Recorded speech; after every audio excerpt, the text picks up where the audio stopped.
privilege to welcome all of you to a day of learning, meaningful conversation, and community building. Our conference coincides with the historic landmark of advancement of LGBTQ plus rights in the Caribbean. Over the last 2 years, a certain individual by the name of Jason Jones challenged sections 13 and 16 of the Sexual Offences Act in Trinidad and Tobago. In April of this year, these colonial buggery laws were deemed unconstitutional, with the decision being made final 2 days ago. With that, we would like to introduce our keynote speaker, Jason Jones, and welcome him to the stage.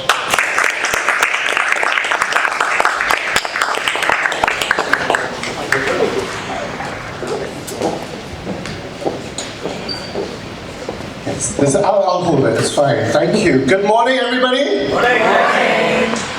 It's great to be here, obviously. Last night I had my first drink as a free gay man. And so I'm feeling no pain this morning.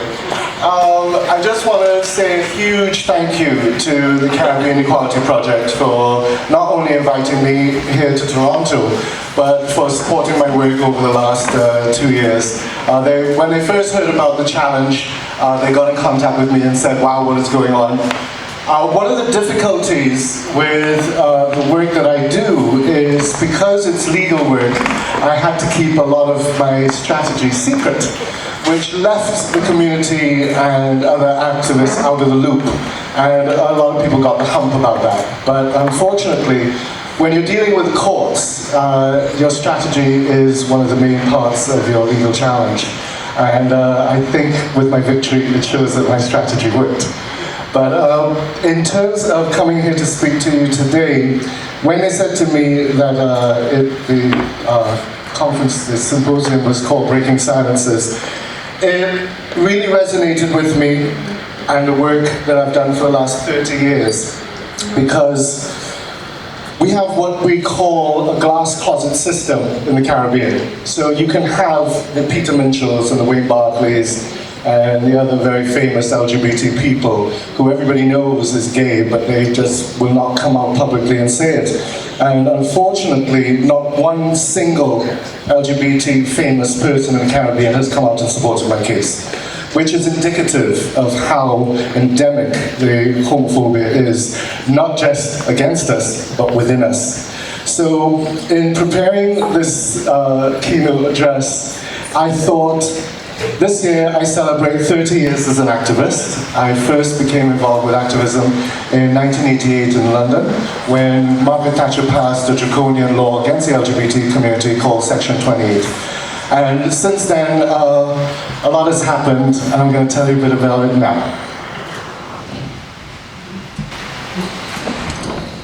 Next year is the 50th anniversary of the Stonewall riots, the birth of modern-day LGBT human rights. For those of you who don't know or understand, a number of disparate elements came together one night that started a revolution that we all benefit from today and will reverberate throughout history. The queer scene in Manhattan in 1969 was a very segregated affair.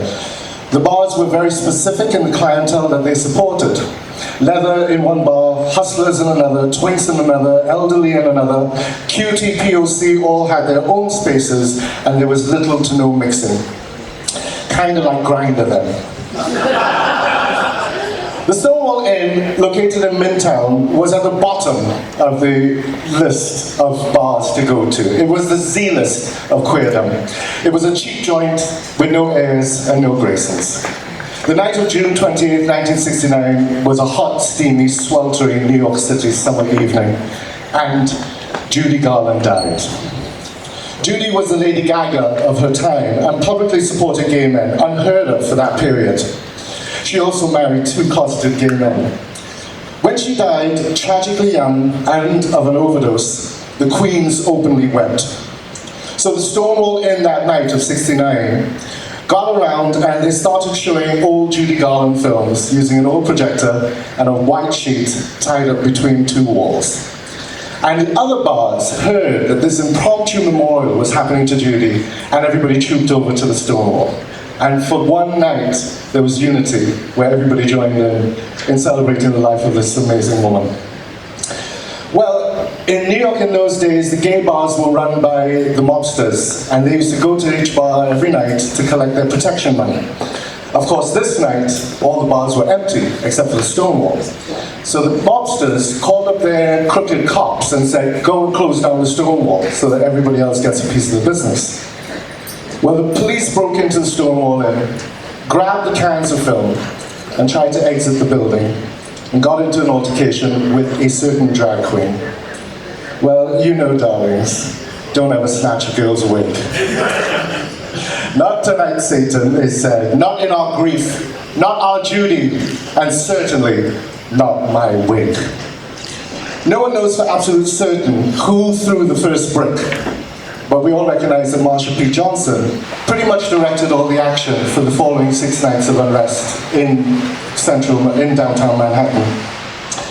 Ms. Johnson, Sylvia Rivera, and the drag queens were all at boiling point after too many years of harassment and intimidation by the cops. The following year, activists came together and marched through Manhattan to commemorate the anniversary of the uprising and to continue the battle for respect and dignity, the birth of what we now know as Pride.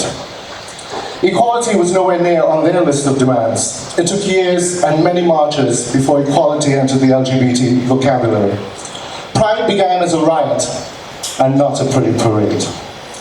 Fast forward 13 years. Picture it, Port of Spain, 1982. Yours truly is a bright-eyed 18-year-old, fairly openly gay young man.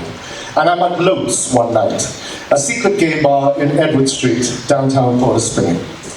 There's a commotion at the front door with a bunch of gay guys bursting in. The bouncer locks the door and shouts, "Everybody head to the back, we're under attack!" A mob of Saga boys were outside vandalizing our cars, throwing bottles and rocks at patrons coming and going to the bar. One guy was chased as far as Lord Harris Square. He doubled back because he felt safer at the bar. Yes, bars are our safe spaces. Terry, the owner, gave us all free drinks and we sat talking shit for an hour waiting for the police to come. They came, and we were so glad to see the back of them. They accused us of creating the drama, of inciting the attacks. They said we were flaunting our Buller Man behaviors, and we looked for that. They accused us of breaking the law, the same buggery law that I had removed 2 days ago. They then threatened to arrest us. Eventually, after interventions between the older gays, Terry, with the cops, we all began filing out. As I was leaving, a cop muttered to me, "Don't come back in this Buller Man place, eh? I know who your father is." A thinly veiled threat of blackmail. We all know of a number of cases in the Caribbean where gay men have been blackmailed by security forces. A couple months later, Jerry passed away. A well-known and well-loved guy on the gay scene. There were whispers of a weird disease attacking gay men. You saw them one week, then they got weird spots and were dead in a month. It was called grig back then. People stopped going to parties as a rumor started that it was spread through mosquitoes. We all wore long sleeves and pretended not to be afraid. I remember taking food for Charles Guillaume, a big beautiful man who spoke French and dressed windows for the top stores in Frederick Street. Last time I saw him, his eyes hollow. We both knew the end was soon. It was a hard goodbye for me. They all were. Especially the two lovers who I thought I would be following to the grave after them. 10 years later, in 1992, as we were all still reeling from the AIDS holocaust that devastated the Trinidad Tobago gay community, we founded the Caribbean's first LGBT organization, the Lambda Group.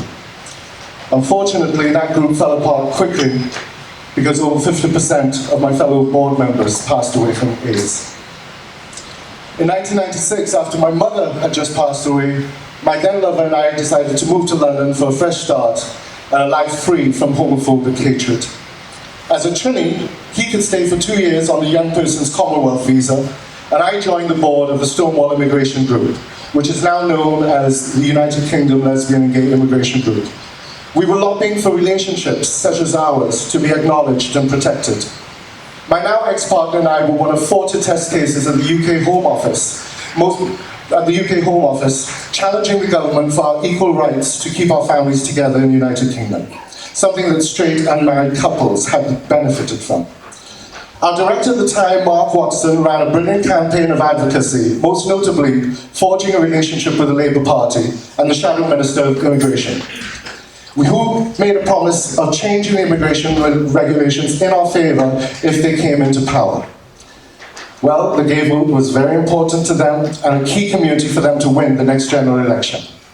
Labour swept to power in a landslide victory, and he kept his promise. And the law was created to allow the overseas same-sex partner of a British citizen, immigration right of abode. Of important note is that this was the first positive LGBT legislation post-decriminalisation in 1967. Not too many people on the planet can boast this, but I'm so proud to have changed the laws in not just 1, but 2 countries.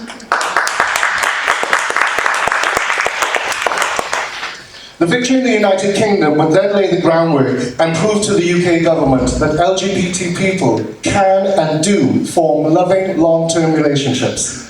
This experience and success would lead to civil partnership, and of course now we have marriage equality. In 2011, I moved back home to Trinidad after many years of nomadic travels around the world, and I found that not only had the situation regarding LGBT human rights not changed, it had in fact worsened. Particularly driven by the rise of American-style Christian evangelical groups who were rabidly homophobic and paid for newspaper advertisements spouting their homophobic hatred to a gullible audience who paid for this rubbish with their tithes. If it's in the papers, it must be true, and I watched a program on national television about LGBT people, and it was riddled with homophobic rhetoric and hate. I wrote a strongly worded letter to the press, which then went viral. I guess up until that point, no one spoke passionately or forthrightly, publicly, about LGBT equality. And my experience and knowledge gleaned in LGBT advocacy in the United Kingdom meant I was not ever going to engage in respectability politics in the advocacy of LGBT rights. We're here, we're queer, get used to it. That is my mantra. As a person that is a doer rather than bumping my gums around town, I then founded I'm One, a new LGBT organisation in TNT, which still runs today.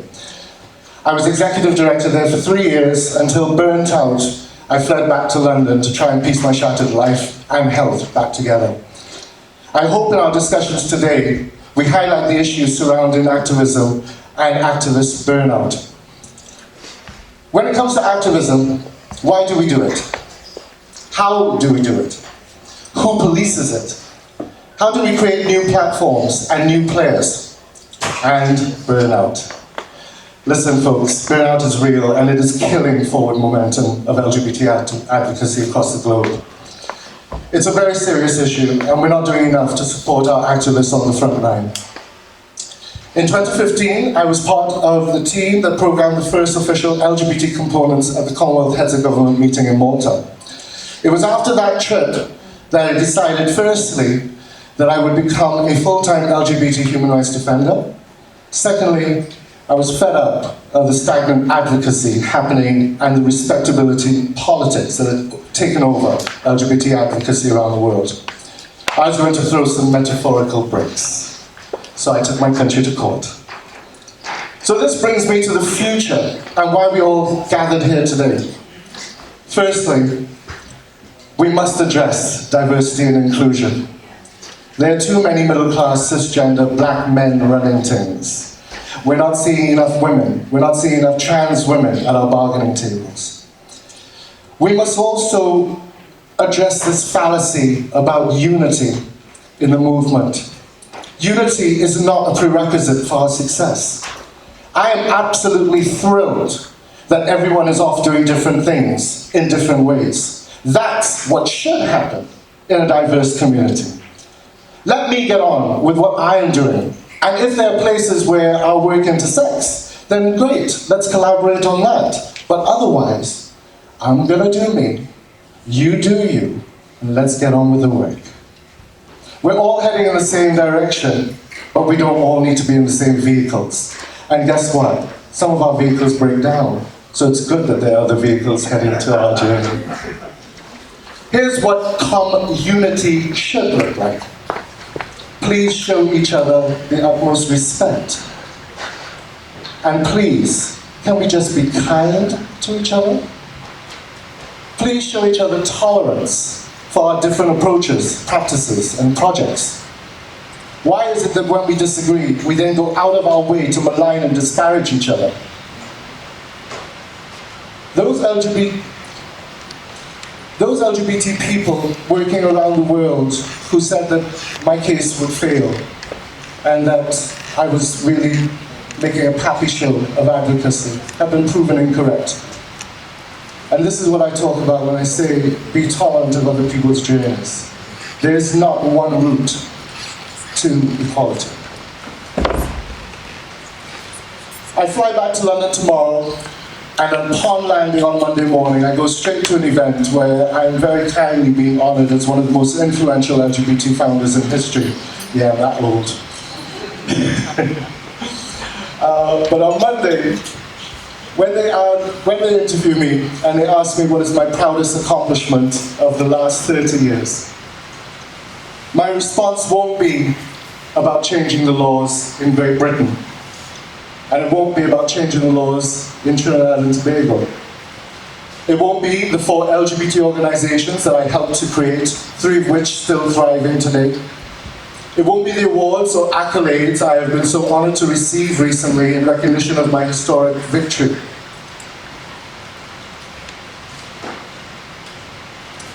It will be sitting having lunch in Westmore in Port of Spring, Trinidad, a couple days after my victory at the High Court last April. A kid comes up to me and quietly asks, "Are you Jason Jones?" I said, "Yes." He said, "Stay right there, don't go nowhere, stay right there." He walked briskly away and returned with a group of 5 to 7 other teenagers. Some were wearing the uniform of my alma mater, Fatima College. They all took turns to congratulate me and thank me for what I was doing. 1 or 2 just stared silently, shaking their heads, obviously intimidated by the interaction. They were all LGBT and all proud. They said how much my work was changing their lives, that their hopes and dreams were now bigger and more accessible because of what I achieved. Their dreams are far bigger than what I ever dared to dream when I was at Fatima College in the 70s. 2 of them were in fact boyfriends. I was gobsmacked and so happy. And then they were gone. One guy ran back and said, "Sorry for not taking a selfie yet, but you know my parents know." I know. I watched them walk away, loudly chattering amongst themselves, obviously buzzing at the chance meeting. I was buzzed myself. This journey has been incredibly tough, but I stand on the shoulders of giants. Giants like Godfrey Sleeve, John Isaacs, Jeffrey Stanford, Danny James, and the recently, sadly departed Greg Reese. One giant is still amongst us and a credit to our community. I must mention him, Cyrus Sylvester. All tremendously powerful gay Caribbean men who were not only my friends, but now also my heroes. To those kids from my alma mater, they won't know those heroes, but they know me, and through me, they will know them. I know one day soon, young men and women and non-binary people and those Fatima boys will be standing on my shoulders, and that is my greatest pride. Thank you.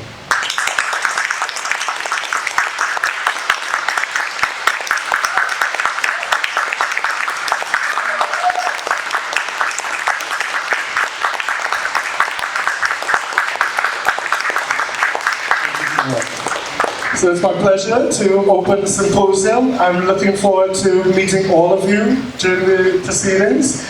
Obviously, I'm very emotional, so I think I'm going to go outside having a bit of a cry. I have to say, the work has been obviously very difficult over the last 2 years, and I just want to say a huge thank you to all of you, especially David and Maurice and all the other activists who have been so supportive, and everybody in the Caribbean Equality Project. And at the end of today, we have a big announcement coming up about a project that we're going to be starting working on coming out of this. So thank you very much.